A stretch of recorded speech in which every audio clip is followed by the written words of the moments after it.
As pessoas do governo dizem que essa crise, esse fato, é uma bobagem. Eu quero dizer que esse fato não é uma bobagem, não. O caso é gravíssimo. É inaceitável a mistura do interesse público com interesses privados. Não é normal um presidente da República interferir na liberação do gabarito de um prédio em Salvador. Isso não é normal, não pode ser encarado como normal o presidente da República discutir a liberação do gabarito de um prédio. Isso chega a ser surreal, no mínimo surreal. Esse é um caso grave, sim. Isso não é uma bobagem, como algumas pessoas do governo estão colocando. Isso é grave, sim. Eu votei pelo impeachment não para colocar o presidente Temer, mas pelos erros do governo Dilma, por ela ter desrespeitado a Lei de Responsabilidade Fiscal, a Lei Orçamentária Anual e a Constituição Federal. O governo Temer, ele pode ter pacificado o mercado e o Congresso Nacional, mas não pacificou as ruas. Eu sou um parlamentar independente que sempre vou seguir aqui a minha consciência e falar o que penso. Não tenho cargo nenhum em governo, nem local, nem federal. Nunca tive. Justamente para poder ser um parlamentar independente, poder agir com independência, respeitando o que está na Constituição Federal, que diz que os poderes são independentes. Então, sempre fiz essa opção por não ter cargos nos governos, justamente para poder ser aqui a voz da minha consciência e a voz dos meus eleitores. Então, esse fato que ocorreu com o presidente Temer é um fato grave, sim. Isso não é uma bobagem. Não pode o presidente da República, com tantos assuntos importantes nesse país, resolver discutir a liberação do gabarito de um prédio em Salvador. Não dá. Senador Regufe, o governo, eu vou lhe conceder uma parte mais para frente, senador Medeiros, mas não vou deixar de conceder, não. O problema é que nesse espaço não é permitido a parte. Eu até vou ser tolerante com Vossa Excelência, mas nesse espaço não é permitido. É que eu pensei que era escrito para isso, senador. Depois eu falo. O governo Temer, ele pacificou o mercado, pacificou o Congresso Nacional, mas não pacificou as ruas. Não pacificou a opinião pública. E o governo parece que não entende nada de nova política. Governa da mesma forma dos governos anteriores, dos governos de sempre. Uma forma antiquada, fisiológica e retrógrada. É um governo que, como os outros, governa para as máquinas dos partidos políticos e não para o contribuinte. Parece que a existência do Estado brasileiro não é para devolver serviços públicos de qualidade ao contribuinte pelos impostos que esse paga. Parece que a existência do Estado brasileiro é para a construção e perpetuação de máquinas políticas. É para encher a máquina pública de indicados pelos partidos políticos, muitos sem capacitação técnica, onde a qualidade do serviço que é oferecida, dos serviços que são oferecidos ao contribuinte e à sociedade não vale de nada. O que vale é quantos votos eu vou ter no Congresso Nacional. Isso é a velha política.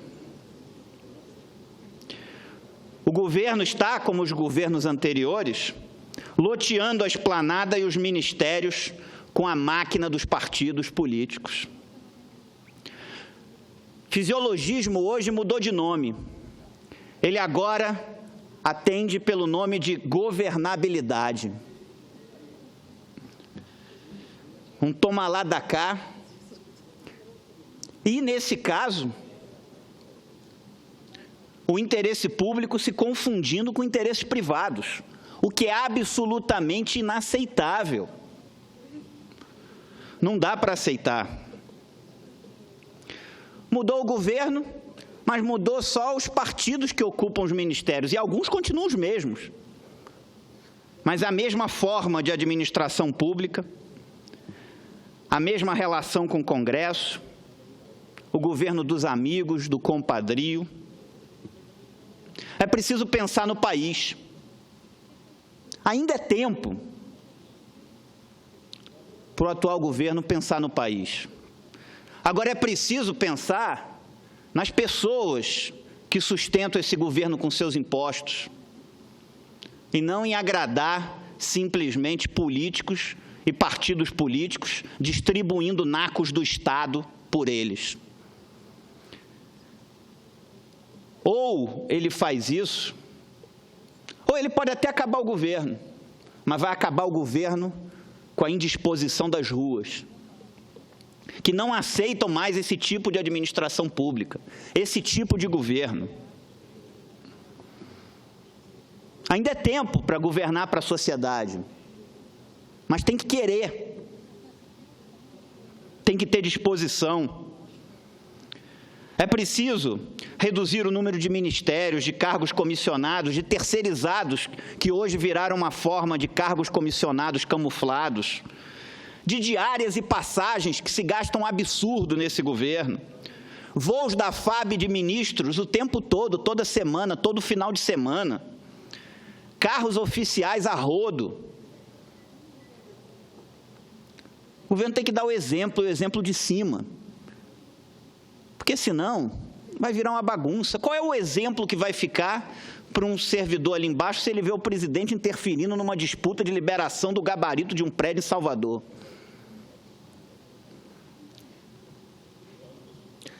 E falo isso, mas digo, ainda é tempo do presidente da República entender e dizer: vou fazer um governo para a população, um governo de transição, e não o governo dos amigos. Poderia fazer uma revolução, dizer: não vou ser candidato à reeleição, vou governar esses 2 anos, fazer um processo de transição e vou mudar a forma de administração pública, introduzir meritocracia no serviço público, introduzir um sistema de metas e resultados, fazer com que o Estado passe a atender o contribuinte e não as máquinas dos partidos,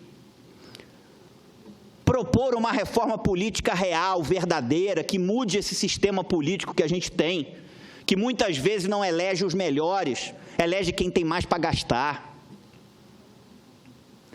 Propor uma reforma tributária que simplifique esse modelo, que desburocratize a máquina pública, que reduza também a carga tributária, que a do Brasil é a maior dos BRICS, maior que a da Rússia, maior que a da Índia, maior que a da China, maior que a da África do Sul. E eu sempre digo, se todos esses países conseguem dar conta das suas responsabilidades com uma carga tributária menor do que a brasileira, por que que o Brasil não consegue? E ainda estoura as suas despesas, gerando um déficit no orçamento de 170 bilhões de reais do dinheiro do contribuinte. E quando um governo gasta mais do que arrecada, o que acontece? Quem paga o preço disso? Porque alguém vai pagar, não existe almoço grátis. Sabe quem paga o preço disso no ponto futuro? É o contribuinte com aumento de impostos. E é esse contribuinte que o meu mandato aqui nessa casa representa. Um governo não pode gastar mais do que arrecada. Eu vi ontem, senhor presidente, a entrevista do presidente da República, onde a única sinalização é: se a anistia ao Caixa 2 passar, eu vou vetar.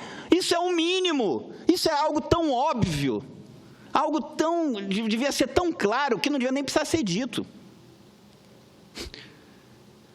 Porque querer produzir uma lei para anistiar um crime, aí é porque se perdeu completamente o senso de tudo.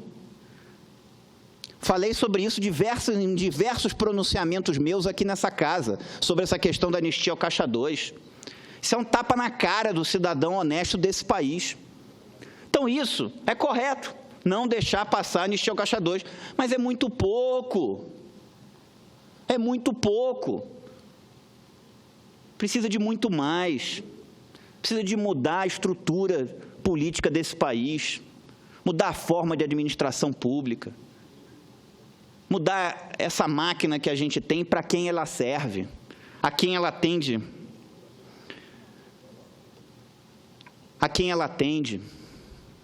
e que interesses ela atende. Então, eu espero que o governo, porque ainda é tempo, o governo endireite seu rumo e pense na população e naquele que paga impostos. Porque a forma como esse governo age hoje é a mesma forma dos governos de sempre. Na velha política, no toma lá da cá, no fisiologismo. E não é isso que a população espera de um governo. E nós aqui do Congresso Nacional não podemos nos calar. Nós temos que representar aqui o que as nossas consciências acham que é correto e o que os nossos eleitores também pensam. Agir primeiro com a nossa consciência e depois em consonância também com os nossos eleitores, pensando sempre no que é melhor para a população, para o interesse público com P maiúsculo, porque é para isso que servem os nossos mandatos. Não posso aceitar que o governo misture interesses públicos com o interesse público com interesses privados, e não posso aceitar, seja de que partido for, que um governo desse país governe não pensando naquela pessoa que paga impostos, em sim em agradar os políticos e os partidos. Está na hora, senhor presidente, de nesse país se discutir um projeto de país e não projetos de poder ou projetos financeiros de quem quer que seja. Então, eu faço esse pronunciamento na esperança de que esse governo acorde, como parlamentar, como cidadão desse país e como contribuinte.